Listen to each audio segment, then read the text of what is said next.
একজন নারী শুধু একজন মানুষ নয়, তিনি একটি সংসারের প্রাণ। তিনি মা। তিনি মা হয়ে স্নেহ দেন, স্ত্রী হয়ে ভালোবাসা দেন, আর কন্যা হয়ে ঘর ভরে তোলে হাসিতে।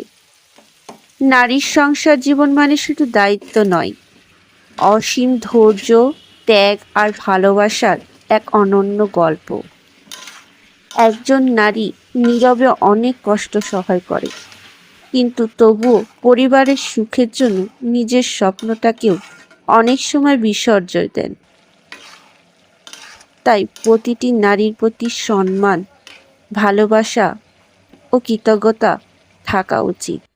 তবে একটা সুন্দর সমাজ পরিবেশ গড়ে উঠবে। কারণ পরিবার থেকে সন্তানরা ভালো শিক্ষা গ্রহণ করতে পারে এবং খারাপ শিক্ষা গ্রহণ করতে পারে। অতএব সন্তানকে ভালোভাবে মানুষ করতে হলে একজন নারীকে বিশেষ করে ভালো হতে হবে।